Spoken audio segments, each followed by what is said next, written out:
Mr. Niklasson, thank you for giving us your time and welcome to Kabul again. Thank you for having me and very happy to be back in Afghanistan. Thank you. We'll begin with this question. You have been traveling to Afghanistan on and off. Tell me about this round of your visit to Kabul. With what specific message or demand have you come? We come, the last time I visited was October, and I now come when the winter is almost leaving Afghanistan, but it leaves Afghanistan in the deepest humanitarian crisis ever, with 28 million people in need of assistance. And at the same time, the de facto authorities or the Taliban imposed bans on women before, towards the end of last year, working for NGOs and INGOs. And that presents a major difficulty. It will have an impact where this ban is being implemented and enforced on the delivery of assistance, reaching women and reaching children throughout the country. So that was one of the issues we came to talk about. Another issue which remains very high on the agenda of Afghans is access to education, where secondary schools remain closed since 18 months. And we hope, of course, that they will open after Nowruz. But in the conversations we had with de facto authorities, with acting ministers, they all, or most of them, expressed their conviction that girls have the right to learn and to study, but I did not pick up a positive signal or any confirmation that schools will open in the next few weeks. So these were two of the issues we discussed. We also spoke about the security situation in the country. We met with journalists today and talked about media freedom. Yeah. Yeah. Unlike your other visits, your previous visits to Kabul, this time you went to Kandahar. Why did you decide to, and who did you meet, and on what issues? We wanted to see, and that has not been possible for quite some time, for us to see other parts of Afghanistan than Kabul. We keep hearing, you foreigners, you're only in Kabul and you don't know what Afghanistan really looks like. I think, and of course one visit doesn't change that, but I think it was important for us both to show that we are present and to get a chance to speak to people in a different part of the country. We also saw the direct delivery of humanitarian assistance provided by the EU and delivered through UN organizations. And that also gives, something more concrete than you sometimes feel when you sit and have a dialogue about principles or about the future. Mm-hmm. As I said in my intro, you have been traveling to almost every single regional country, and you have been discussing Afghanistan. With what message do you actually go there, and what do you want to really achieve, and have you achieved what you wanted to? We can always do more. We should always do more.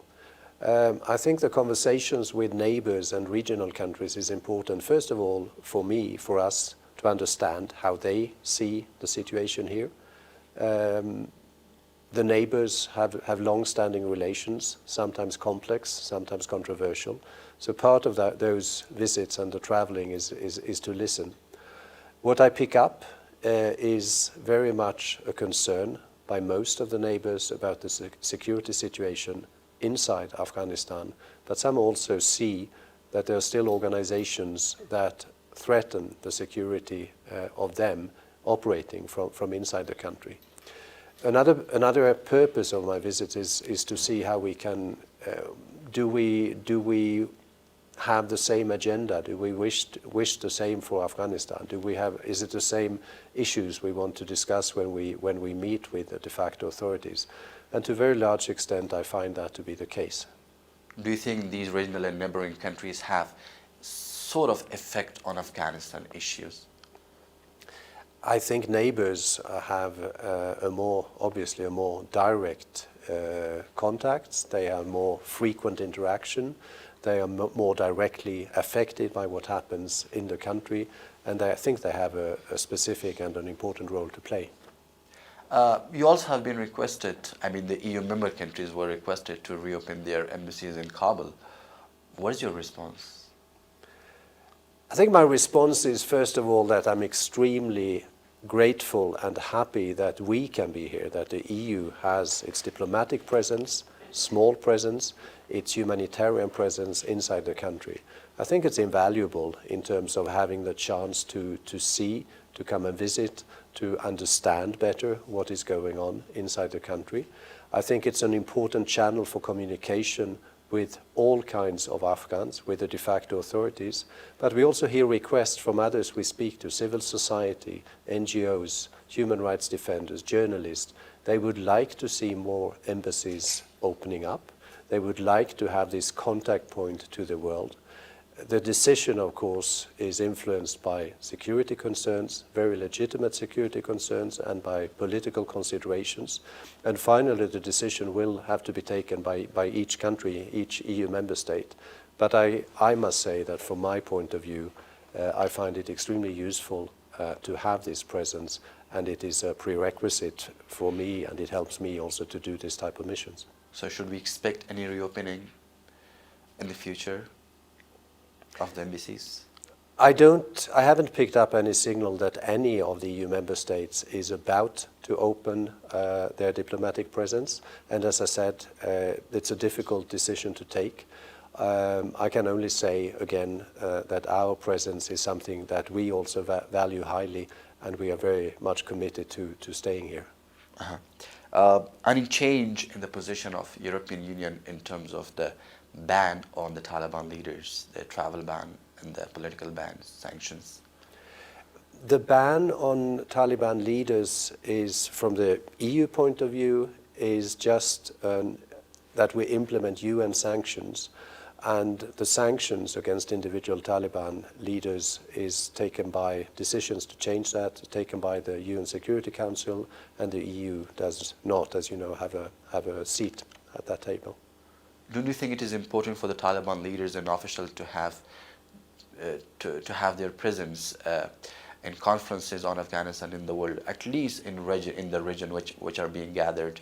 Do you think it is vital to see the Taliban leaders in those conferences, to have their own say?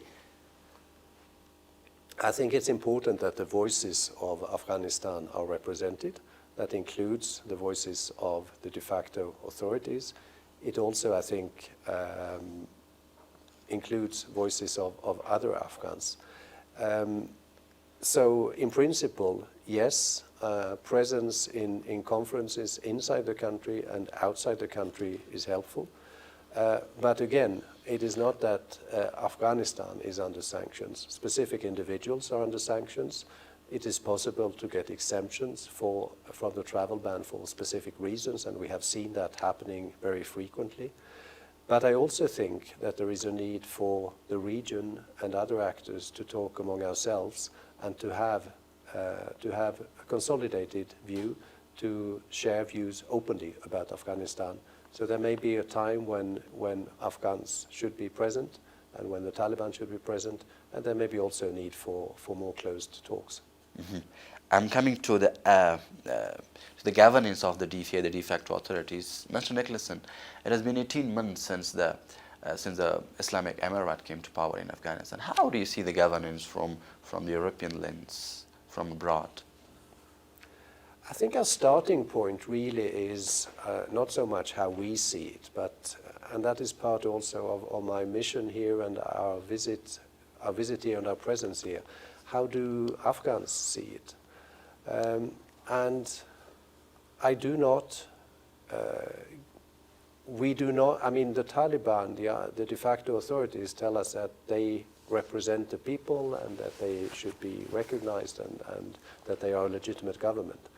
But they haven't found a way of demonstrating and proving that they have the domestic legitimacy, that people, I'm sure there are people, of course there are people who support them, and many Afghans do, but they haven't found a way through elections, through jirga, through other means, to demonstrate that they have domestic legitimacy. And that is for us, I think, the starting point to consider them as a legitimate government. We see progress in some areas. We see progress when it comes to corruption, fighting corruption, I mean. And we also see, of course, that there is the fighting, despite ongoing terrorist activities, there is no longer a war in the country. And that's a chance, of course, to build on that. We don't see it yet as a stable and lasting peace, and for that you need to bring people on board.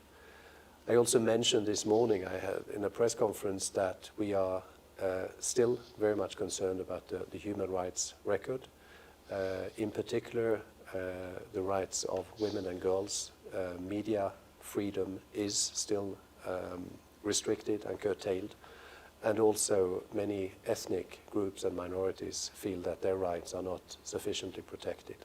So there's a long list, and we do not yet see the Taliban, the de facto authorities, as a legitimate government of Afghanistan. That being said, they are de facto authorities, they play an important role, and it is still important for us to maintain a dialogue with them. Mm-hmm. Considering the major crises in Afghanistan, in the world, and some issues in the European countries, people think that the European Union, the Europe, is not that much interested as it was before, like specifically the Ukraine crisis. Is it really the case? You know, the attention of people and the attention of the media, as you know better than I, change over time. Yes, there is less interest in Europe and abroad in what happens in Afghanistan than before August 2021. There are no foreign troops present. There are fewer embassies present. There are fewer media outlets that can report about what happens. And there are other crises, there are other issues that call for attention.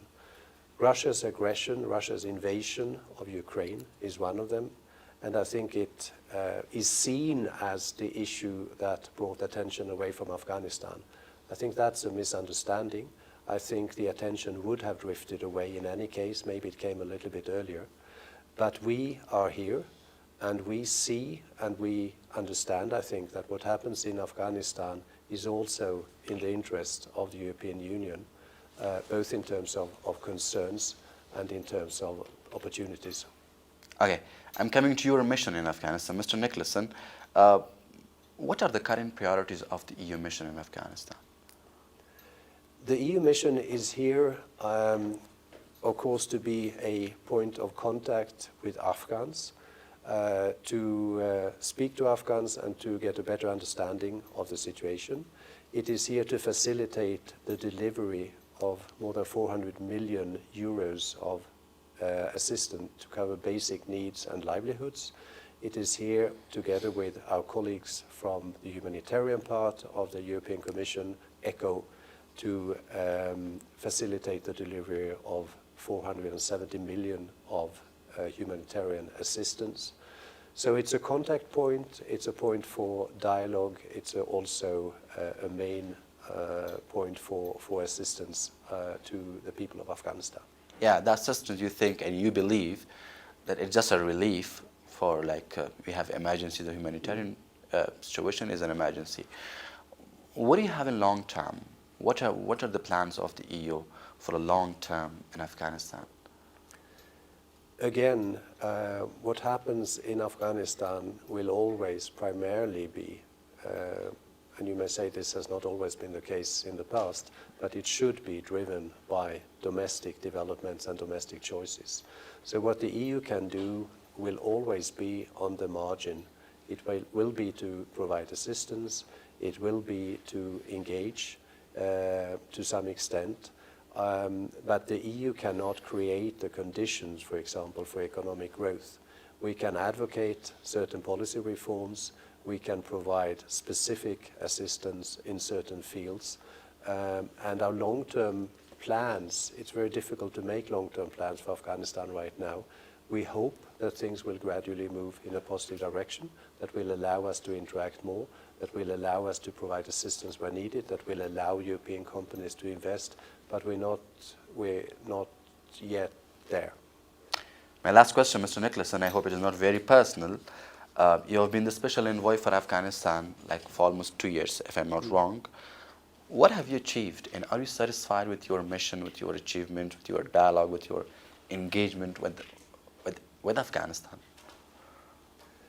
Again, we should always strive to do better. We should strive to do more. I think what I may be reasonably happy with is the network that I have developed, that people are interested in seeing me, that people are interested in explaining to me and talking to me and listening to me. And I think the combination of being able still, as one of the few special envoys and representatives going to Afghanistan, having our permanent presence here, and also visiting the region is an asset in that regard. Am I satisfied with what I have achieved? Certainly not. I would have hoped that Afghanistan would be in a better position today.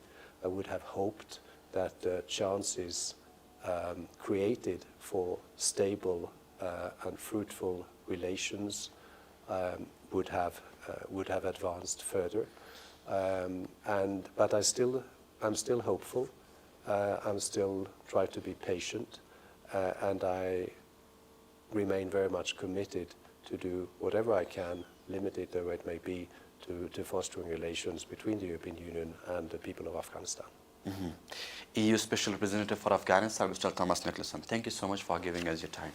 Thank you so much for having me again. Thank you so much. درون لیدونکو ځانګړې مرکه همدومره وه. تر بیا ښه وخت.